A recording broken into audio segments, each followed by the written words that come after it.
नमस्कार, express news Bharat देख रहे हैं आप। मैं हूं आपके साथ सुरभि। रुक करता है बड़ी खबर की ओर। राजधानी जयपुर में महिलाओं की सुरक्षा और अधिकारों को सशक्त करने के उद्देश्य से पॉश अधिनियम के तहत जयपुर के लंकापुरी क्षेत्र में एक भव्य महिला जागरूकता अभियान कार्यक्रम का आयोजन किया गया है। कार्यक्रम में क्षेत्र की महिलाओं, सामाजिक संस्थाओं और कार्यकर्ताओं ने बड़ी संख्या में भाग लेकर इसे सफल बनाया है। कार्यक्रम की मुख्य अतिथि श्रीमती पल्लवी शर्मा, सचिव जिला विधिक सेवा प्राधिकरण जयपुर महानगर रही हैं, जिन्होंने उपस्थित महिलाओं को पॉश अधिनियम के प्रावधानों, शिकायत निवारण प्रक्रिया और कार्यस्थल पर सुरक्षित वातावरण सुनिश्चित करने की कानूनी व्यवस्थाओं के बारे में विस्तृत जानकारी दी है। इस मौके पर कई प्रतिष्ठित सामाजिक कार्यकर्ताओं और संगठन की मौजूद रहे, जिसमें शामिल है हेमलता कसोटिया, सामाजिक कार्यकर्ता कमला जायसवाल, राष्ट्रीय अध्यक्ष बेटी की आवाज फाउंडेशन एहसान खान, राष्ट्रीय उपाध्यक्ष एवं पत्रकार विजय शर्मा, राष्ट्रीय महासचिव कमल सिंह वाल्मीकि, शर्मिला, गौरव, लाडला, Satendra Kaur, para legal worker भी मौजूद रहे। पॉश अधिनियम केवल कानून नहीं बल्कि महिलाओं की गरिमा, सुरक्षा और सम्मान अवसर का मजबूत आधार है। उन्होंने कहा कि महिलाओं को अपने अधिकारों के प्रति जागरूक करके ही समाज में सुरक्षित एवं भेदभाव रहित कार्यस्थल की स्थापना की जा सकती है। अभियान के दौरान महिलाओं को हेल्पलाइन नंबर, शिकायत करने की प्रक्रिया, अंतरिम समिति की भूमिका और त्वरित निवारण तंत्र के बारे में भी महत्वपूर्ण जानकारी दी गई।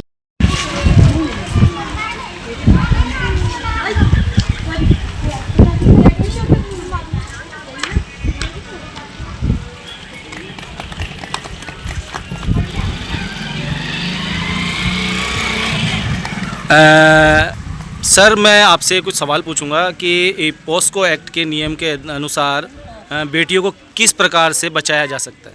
तब सबसे पहले तो हमें ज़रूरी यह है कि हम कितने ही एक्ट बनाएं या कोई नियम बनाएं, लेकिन किसी भी चीज़ की शुरुआत सबसे पहले हमें अपने घर से करनी पड़ेगी। समझ गए? हमें सबसे पहले जब तक अपने घर से इस चीज़ की शुरुआत नहीं करेंगे, हम खुद जागरूक नहीं होंगे, जब तक हम किसी जनता को जागरूक नहीं कर सकते। जागरूक हमें खुद को होना पड़ेगा।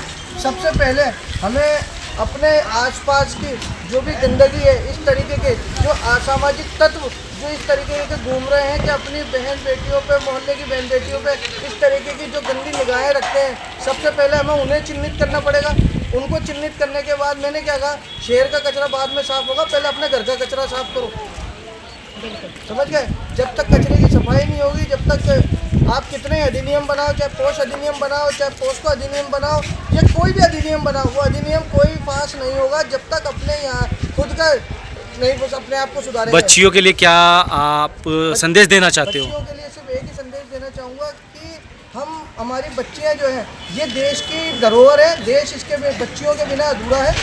और इन बच्चियों को भी ये समझना होगा कि अगर अपने साथ कोई भी परिवार में, बाहर, घर, स्कूल, कहीं भी अगर किसी भी प्रकार की अगर कोई इस तरीके की घटना होती है तो सबसे पहले अपने माता को बताएं, क्योंकि एक बेटी के लिए माता से बड़ा या एक बड़ी बहन से बढ़कर कोई अच्छा दोस्त नहीं हो सकता और कोई हितैषी नहीं हो सकता। उनको निसंकोच बताएं। उनके बाद में अगर किसी भी प्रकार की अगर माँ बाप इसमें ध्यान नहीं देते हैं तो आप जो है पोश अधिनियम के तहत वहाँ अपनी सूचना दे सकते हैं, जो कि गोपनीय रखी जाएगी और उन असामाजिक तत्वों का तबीयत से तरीके से इलाज होगा। ये हम आश्वासन देते हैं, क्योंकि इस वक्त जो है हमारे आदरणीय भजन लाल जी की सरकार है और हमारे मोदी जी का एक ही कहना है, सबका साथ सबका विकास। तो इसी के साथ उन असामाजिक तत्वों का भी विकास होगा, बड़े तरीके से होगा। आप इस कड़ी में आप जर्नलिस्ट हैं, तो आप क्या भूमिका निभाओगे? सब जर्नलिस्ट हैं, हमारा काम है जनता की आवाज़ को शासन तक पहुँचाना। तो साहब हम शासन तक पहुँचाएंगे और इस मुहिम के अंदर, पोश अधिनियम की इस मुहिम के अंदर हम कदम से कदम मिला के, कंधे से कंधा मिलाकर हमारी बहनों के साथ में हम चलेंगे। और जहाँ तक एक मीडिया का सवाल है तो मीडिया हर वक्त इनके साथ खड़ा है और जो भी उचित कार्रवाई के लिए हमें आगे कार्रवाई करनी होगी हम करेंगे और सब मिलके साथ चलेंगे। ये मेरा धन्यवाद। तो क्या वो मंगाया था तुमने इनको? पल्लवी जी के लिए मंगाया था, सब क्या करें? आराम से माला माला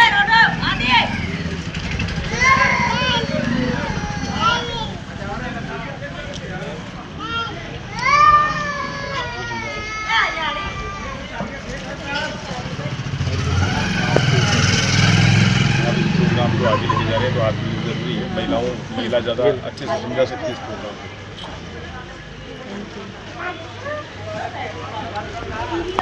मैं चाहूँगा हमारी राष्ट्रीय अध्यक्ष से कि 2 शब्द पोस्ट के बारे में बताएं, ताकि कि हमारी समाज को जागरूक हो सके। मैं पहले तो ये कहना चाहूँगी कमल भैया का बहुत बहुत धन्यवाद करना चाहूँगी। आज मेरे को इस लायक समझा आपने, मेरे को यहाँ बुलाया, और बहुत शर्म की बात है जो आज हमारे देश के अंदर बच्चों के साथ होता है। बहुत ज़्यादा अत्याचार आज भी हमारी अपनी बच्चियाँ देश में सुरक्षित कहीं पे भी नहीं है। ये मत समझो बाहरी सुरक्षित, घर में भी सुरक्षित नहीं है। तो अपन को अपनी बच्चियों को जागरूक करना है, ज़्यादा से ज़्यादा हर चीज़ के बारे में उन्हें समझाना है। चाहे घर में मामा हो, भाई हो, अगर कहीं पे भी टच करते हैं तो उसके बारे में अपन को बच्चियों को जागरूक करना है। यही कहना चाहिए। ये एक पोस्टर था।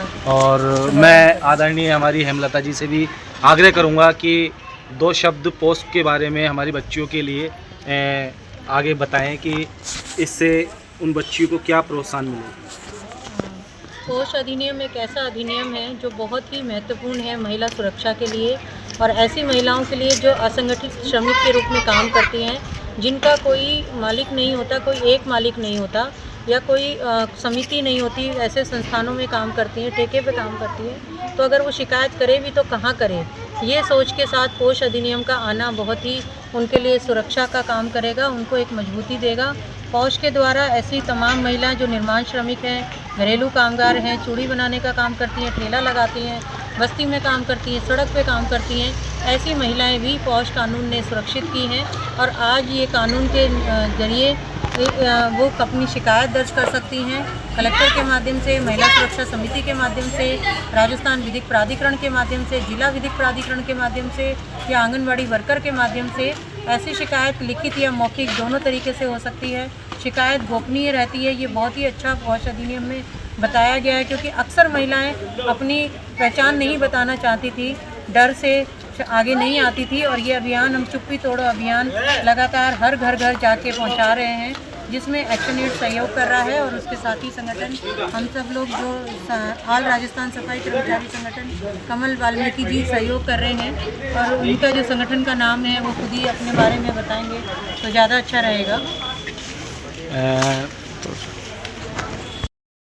आदरणीय हमारी अध्यक्ष साहब महोदय के लिए दोनों अध्यक्ष हैं हमारी महिलाएं, जो पोस्ट एक अधिनियम 2013 में बना था जो हमारी महिलाओं को सुरक्षित करता है। और मैं आप लोगों से ये निवेदन करूंगा कि इस अधिनियम को जन जन तक पहुँचाए, जैसे कि महिलाओं की सुरक्षा हम कर सकें, क्योंकि बेटी बचाओ बेटी पढ़ाओ ये नारा तो हम सबको देते हैं, लेकिन कहीं ना कहीं वो नारा विफल होता हुआ नज़र आ रहा है। लेकिन मैं ये चाहता हूँ कि उस नारे के साथ में हमें उन एक्टों को भी हमें 2013 में जो पोस्ट अधिनियम बना है उसके द्वारा हमें बच्चों को सुरक्षित करना है। इसलिए आप लोगों के साथ में मिलकर मैं ये बड़ी मुहिम है जो चलाना चाहता हूँ, और समाज को जागरूक और बच्चियों को बचाना चाहते हैं जो शिकार हो जाती है उन दरिंदों के जो समाज को लूटने के लिए, बच्चियों को लूटने की बैठे हुए हैं।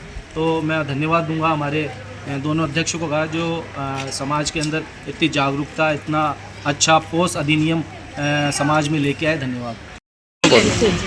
जब हमारे साथ घर में ही किसी बच्चे के साथ या बच्ची के साथ शोषण होता है तो कई बार बच्चे झिझकते हैं बोलने में कि हम किससे हमारे मन की बात करें। तो बच्चे जिन पर सबसे ज़्यादा बिलीव करते हैं, चाहे वो घर का हो, पड़ोसी हो या कोई अपने संस्था में कोई ऐसा व्यक्ति हो, उससे अपने मन की बात कह सकते हैं वो, और आगे चलकर वो अपने लिए एक मतलब वो क्या बोलते हैं उसको आगे की कार्रवाई कर सकते हैं, जहाँ पर भी उसको मदद मिले और उसकी जो भी बात है वो गोपनीय रखी जाए। और घर में जाकर अगर पेरेंट्स उसको सपोर्ट नहीं कर रहे हैं तो पेरेंट्स को भी ये समझाया जाए कि आज कोई चीज़ छोटी हुई है तो उसको हम वहीं पर रोक दें।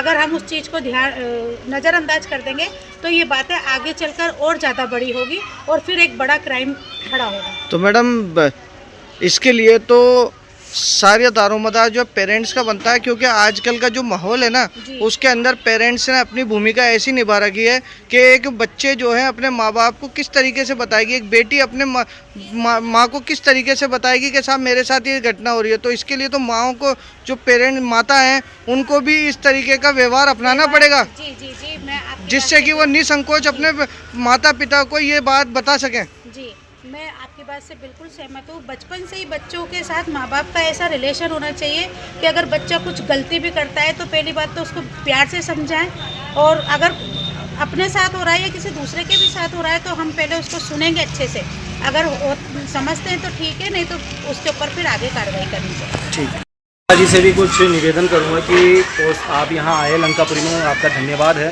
और पोस्ट अधिनियम के बारे में समाज को जागरूक करने के लिए 2 शब्द कहेंगे। नमस्कार साथियों, जैसा कि कमल वाल्मीकि जी ने बताया, पोस्ट अधिनियम 2013 में राज्य सरकार लेके आई है। तो राज्य सरकार ने पोस्ट अधिनियम के तहत बच्चियों को, महिलाओं को सुरक्षित करने का अधिकार दिया है।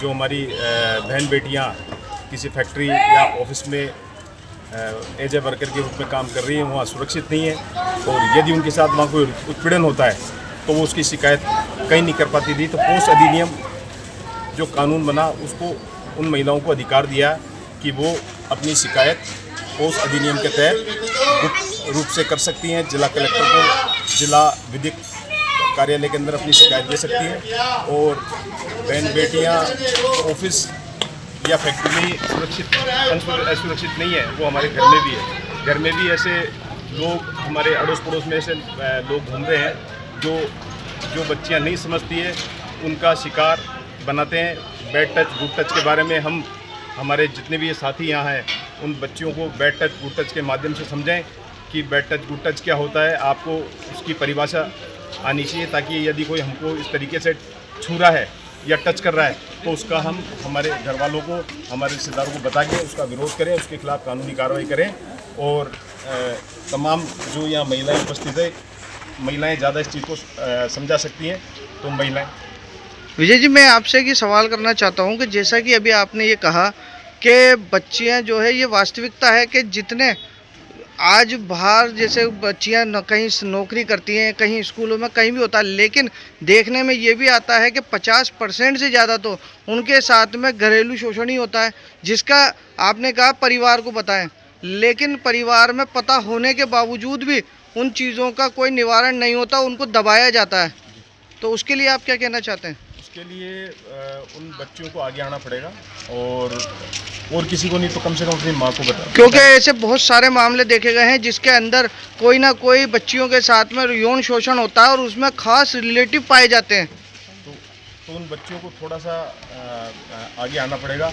अगर घर पे वो ये चीज़ नहीं बता सकती तो अपने आस पड़ोस में आंगनवाड़ी कार्यकर्ता हैं, उनको बता सकती है, या किसी जो सोशल वर्कर हैं, सोशल सेविकाएं आजकल समाज में सेवा कर रही हैं, अपनी जो भी इस तरह की घटना है वो उनके माध्यम से सरकार तक पहुंचा सकती है। सवाल ये है कि उन बच्चियों को क्या करना चाहिए, या उन पेरेंट्स को, उन माता पिता को आप क्या संदेश देना चाहेंगे जो इन बच्चियों के साथ में इस तरीके की घटना होती है और एक शर्म के मारे उन मामलों को दबाया जाता है? तो क्या वास्तव में उन माँ बाप को, उन परिजनों को इन मामलों के, बच्चियों के साथ होने वाली छेड़छाड़ या और भी कोई भी घटना है, उसको दबाना चाहिए? बिल्कुल, मैं आपकी बात से सहमत हूँ। ऐसे माँ बाप जो शर्म के मारे या बच्चियों के भविष्य के को सोच के सामने नहीं आ रहे हैं, उनको आगे आना चाहिए, और उनकी सरकार पूर्ण रूप से गोपनीयता रखती है। ऐसे माँ बाप और आगे आके बच्चों को न्याय दिलाने में महत्वपूर्ण भूमिका निभा सकते हैं।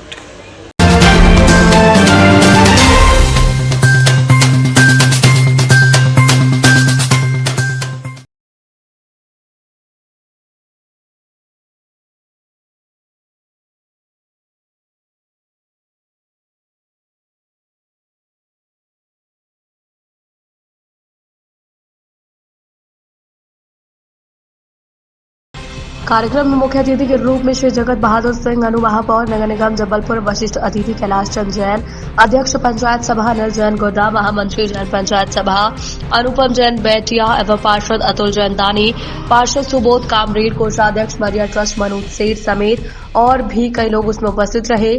सभी अतिथियों का स्वागत अभिनंदन संस्थान के पदाधिकारियों एवं सदस्यों के द्वारा किया गया। सम्मेलन में विवाह योग्य युवक युवतियों की विस्तृत प्रोफाइल फोटोग्राफ, शिक्षण योग्यता, पारिवारिक पृष्ठभूमि का साक्षात परिचय व्यक्तिगत रूप से प्रस्तुत किया गया है। प्रचार मंत्री नीरज रांद ने कहा कि समाज के संपर्क, विश्वास और संस्कार के आधार पर रिश्तों को जोड़ने की परंपरा बीते कई वर्षों से जारी है और प्रत्येक वर्ष इसका दायरा एक प्रभाव बढ़ता ही जा रहा है। आज बहुत ही हर्ष और गर्व का विषय है संस्कारधानी जबलपुर जैन समाज के लिए कि श्री आदिनाथ समिति गोल बाजार जबलपुर द्वारा आज हम 26 में 2 दिवसीय परिचय सम्मेलन का आयोजन को यहाँ पर संपन्न करने जा रहे हैं। इस आयोजन में पूरे भारत वर्ष से अभिभावकगण यहाँ पर उपस्थित हुए हैं, विवाह योग्य युवक युवतियाँ यहाँ पर उपस्थित हुई हैं और चूँकि समाज की परिधि में रहते हुए आजकल योग्य जीवन साथी का चयन बहुत ही जटिल हो गया है और आदिनाथ समिति ने इस पीड़ा को समझते हुए इस उद्देश्य का बीड़ा उठाया और ये परिचय सम्मेलन की शुरुआत की। आज हम सफलता के शीर्ष पर हैं और ये 26वां आयोजन आज हम संस्कारधानी में अखिल भारतीय परिचय सम्मेलन का कर रहे हैं। मैं प्रचार मंत्री नीरज नारद, आदिनाथ समिति।